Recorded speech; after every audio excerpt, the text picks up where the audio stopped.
lá! Dados os conceitos bem definidos de momento de inércia e teorema dos eixos paralelos, vamos ver agora o que é o raio de giração. Considere então que a gente tem uma área. Essa área ela é longa e estreita, então a gente tem uma área longa e estreita, uma área longa e estreita. E essas áreas elas vão ter momentos de inércia retangulares, que seria o nosso x e o nosso y, e momento de inércia polar, que é o iz, certo? Se a gente considerar esse caso aqui, nós temos o quê? Uma área concentrada, longa e estreita, como já dito, que está a uma distância kx do nosso eixo x. Então, se para esse caso a gente quiser calcular o momento de inércia, ele vai ser dado por quem? Vai ser dado, pela distância ao quadrado vezes a área total, certo? Com isso, nós temos então que kx ao quadrado vezes a vai ser o nosso momento de inércia em relação ao eixo x, ok? De forma análoga, nós podemos calcular isso para y e para z. E se automaticamente a gente quiser calcular quanto que vale esse k, o que a gente faz? A gente isola esse k nessa equação, que vai ser o quê? Ix sobre a raiz disso tudo, certo? Então, o que nós temos daqui? Nós temos que, por definição, essa distância kx, ela é chamada de raio de giração da área em relação ao eixo x. E aí, nós sabemos que ele é igual a raiz quadrada do momento de inércia sobre a área. Então, se eu estou avaliando raio de giração em relação a x, eu vou fazer raiz quadrada do momento de inércia em relação a x sobre a área. Mas se eu estiver analisando em relação a y, vai ser o momento de inércia em relação a y, certo? A mesma forma a gente aplica para z, ou para nosso, vamos dizer assim, nosso raio de giração relacionado ali à parte polar, que vai ser, então, a raiz do momento de inércia ali em relação a z, que é o momento de inércia polar, sobre a área.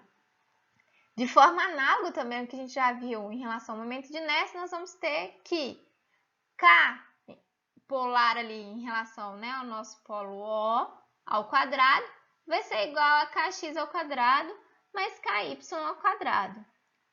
O raio de giração, ele tem uma área, o raio de giração de uma área, desculpa, em relação ao eixo, ele tem unidades de comprimento, tá tudo em relação à distância, E vai ser uma quantidade ou um parâmetro que é muito utilizado em projetos de coluna na mecânica estrutural, ok? A aplicação dele é mais voltada para essa parte. Detalhe importante, nós não podemos confundir a coordenada em relação ao centroide, que aqui está sendo dada por y barra. Então, o que eu quero dizer?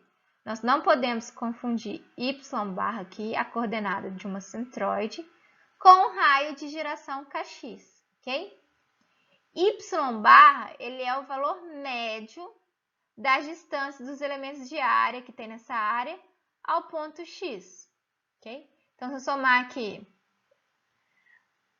todos esses valores, todas essas distâncias, tirar a média, fazer um quadrado, vamos dizer assim, a gente encontra esse y barra.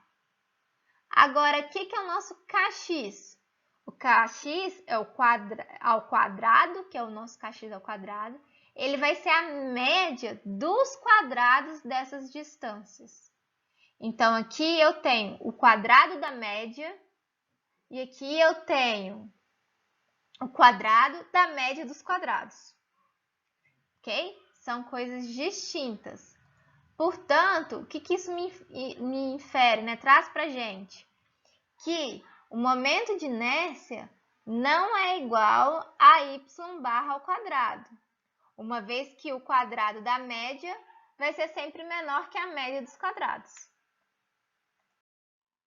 Uma outra aplicação do raio de giração é através do teorema dos eixos paralelos. Mas primeiro, antes da gente discutir isso, é importante destacar alguns pontos nessa imagem. A gente tem aqui que o nosso eixo, até então, quando trabalhamos com as definições de teorema dos eixos paralelos, falávamos x', aqui ele está como x0.